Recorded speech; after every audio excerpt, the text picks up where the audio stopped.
CM Wrestling, j'espère que vous allez bien. On est là pour une nouvelle vidéo qui est la preview de WWE Battleground 2016.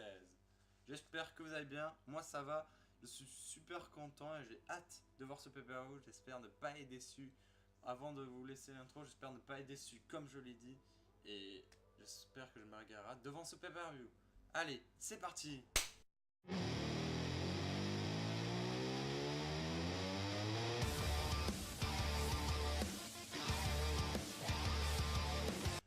Et on va commencer par le premier match qui est Becky Lynch vs Natalya dans un match simple. Alors, une rivalité auquel on ne voit pas les deux souvent. Voilà, les deux se confronter. C'est beaucoup plus Becky Lynch qui a une rage envers Natalya. Natalya, on ne sait pas trop pourquoi elle a attaqué Becky Lynch. Bon, à ce que je peux voir, c'est parce qu'elle a perdu son match à Money in the Bank, mais elle n'a pas dit plus au micro, ou alors j'ai pas entendu. Voilà, excepté ça, je pense qu'on aura une victoire du Last Kicker Becky Lynch. Et voilà, c'est tout ce que je peux dire de plus. Il faut faire gagner la face et je pense pas que la rivalité va continuer ainsi. Et on va passer au deuxième match qui est pour le titre Intercontinental Champion. The Miz defending son titre contre Darren Young. Alors, c'est une rivalité très courte, 2 semaines je crois, par rapport sur 5 je crois, où Darren Young a gagné lors d'une Battle Royale auquel il n'a pas éliminé les deux derniers. C'est très surprenant que ce soit lui qui gagne. À ce qui paraît, ça marche beaucoup envers les fans. Moi, ça me fait ni chaud ni froid. Ça me fait plaisir de voir Darren Young d'être dans un match pour le titre. C'est un catcheur que j'apprécie bien. Je ne le déteste pas, mais je ne l'apprécie pas. Voilà, on va s'attendre peut-être à un bon petit match. Je pense qu'on aura une victoire de Darren Young. Je pense que le Miz a beaucoup gardé son titre, même si ça marche, même si ça me dérange pas qu'il ait le titre. Mais je préfère voir Darren Young gagner. Et de toute manière, je l'ai dit, entre ce match et le match pour le titre des États-Unis, j'hésitais entre les deux et c'est ce match que je vois que le challenger gagne. Et comme vous aurez pu le deviner, l'autre match pour le titre des États-Unis, je vous saurais déjà le gagnant, je pense. Voilà.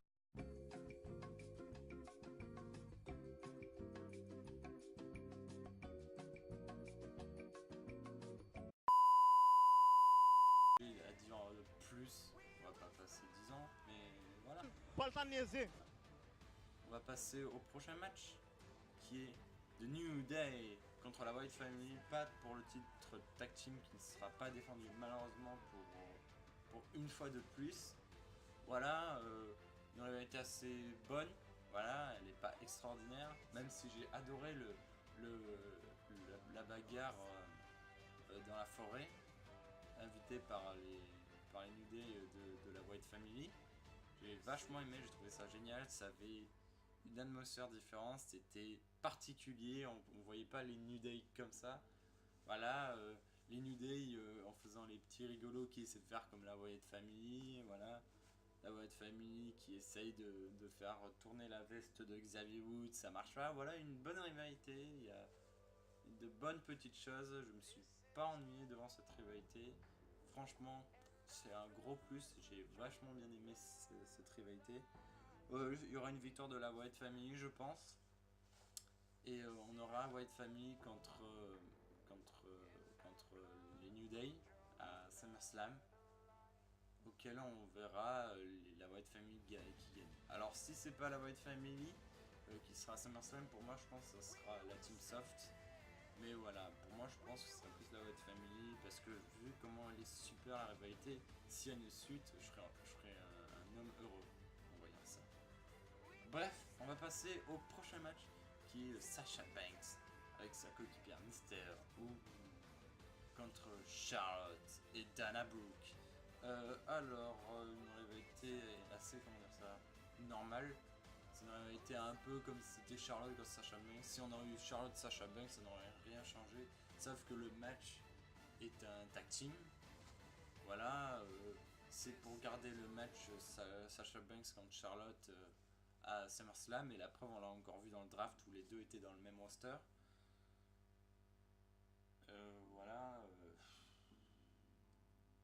J'ai rien d'autre chose de plus à dire.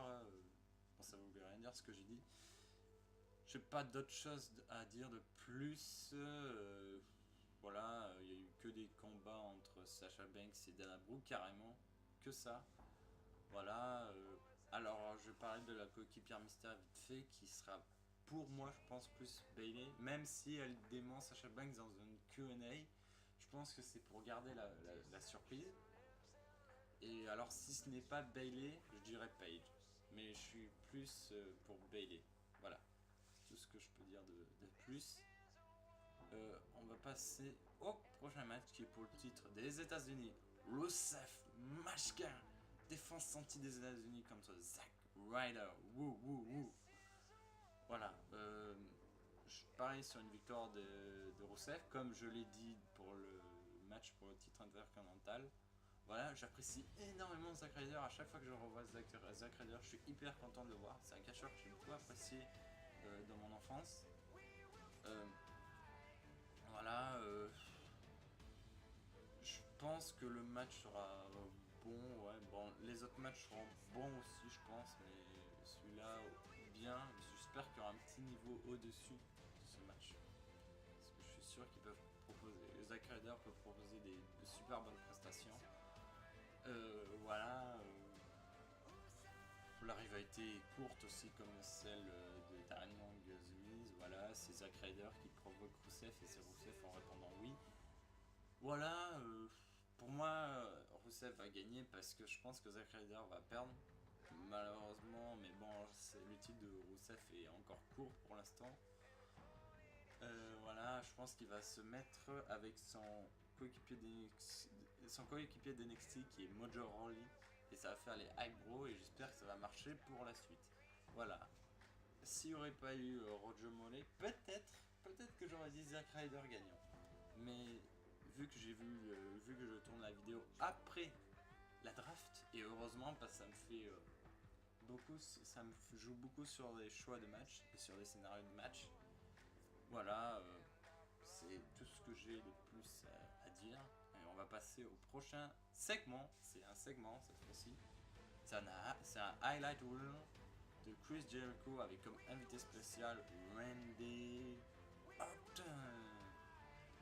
Alors, voilà, je suis pas hypé par ce highlight reel, voilà, même si c'est un retour que beaucoup de monde attendait. Moi je l'attendais, mais pas de cette manière. Mais bref, voilà, c'est comme ça, et je pense que si il veut vraiment rendre le highlight reel super bien et très intéressant, je pense que ça aurait été bien de faire apparaître Brock Lesnar après. Après, c'est que mon avis personnel, je pense qu'il sera pas dans le pay-per-view. Mais voilà, voilà, on va être tous contents de voir Orton, moi le premier. Le voir rien qu'attendre la musique et le voir arriver. Je suis pas hypé, mais dès que je le verrai, je serai hyper content. Voilà, ça parlera avec Chris Jericho de son retour, de sa blessure, et ça parlera du match à SummerSlam contre Brock Lesnar qui est une bonne ou une mauvaise idée. Ça, je dirais ça dans la preview de SummerSlam.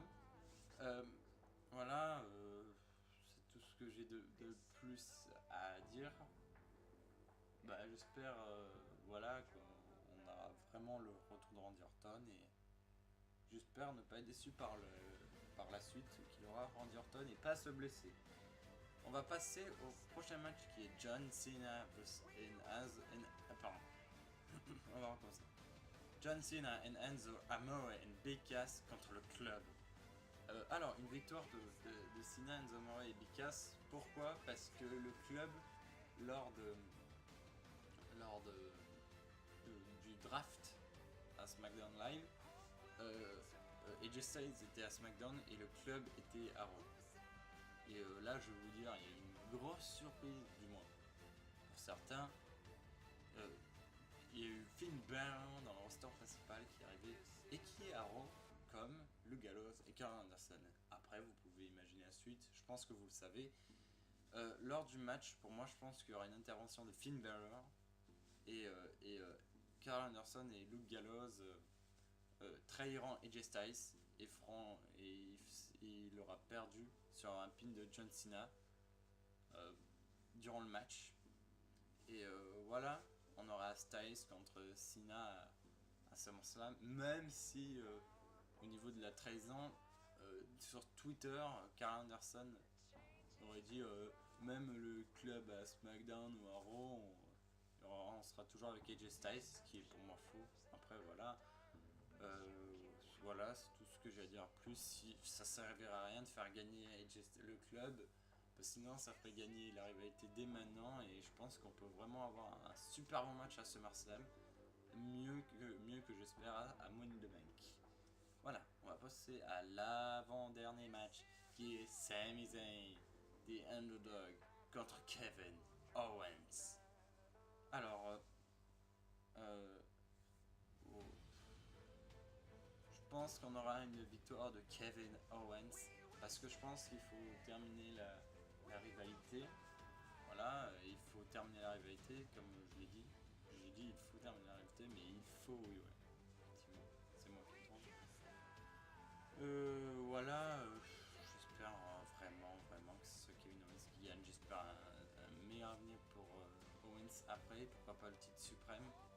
J'attends ça depuis un peu longtemps, ouais, je l'espère.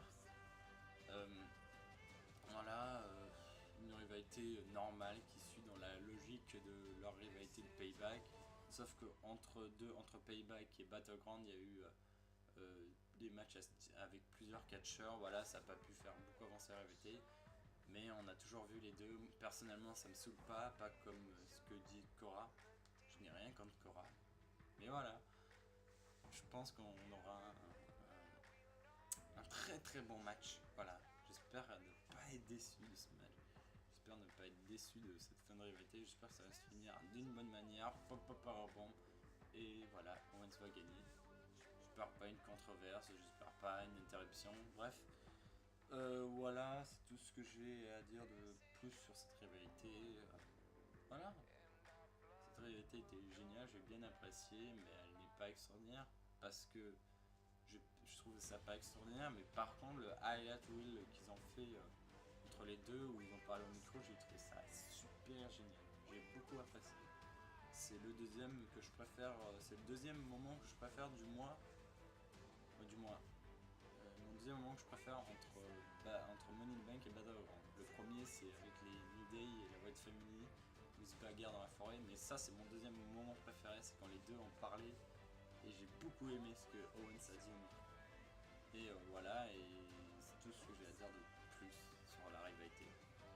Bon, on va passer au prochain match qui va être le main event of the evening, le Triple Threat match entre les former members of the Shield, Dean Ambrose, the WWE Champion, Seth Rollins and Roman Reigns.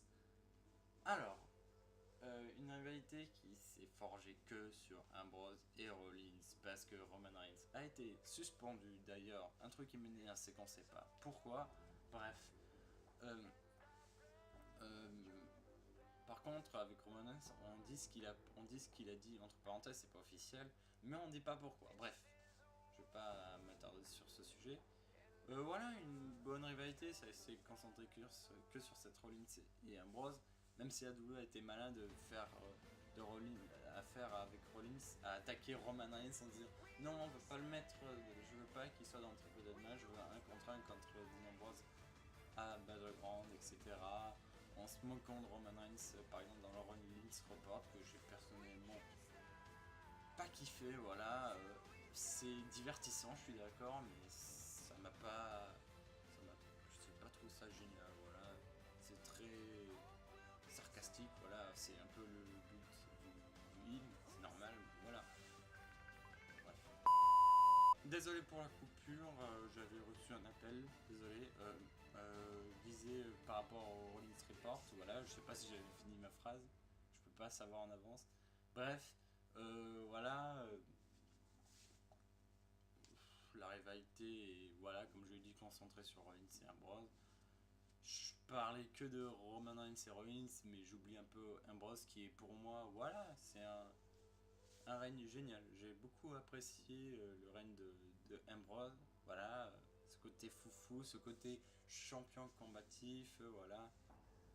J'ai beaucoup apprécié ça. Ambrose a beaucoup fait de matchs. Bon, pas pour défendre le titre. Si, dans la dernière semaine, à Raw, à SmackDown, d'ailleurs, je suis très content que Rollins ne l'ait pas gagné.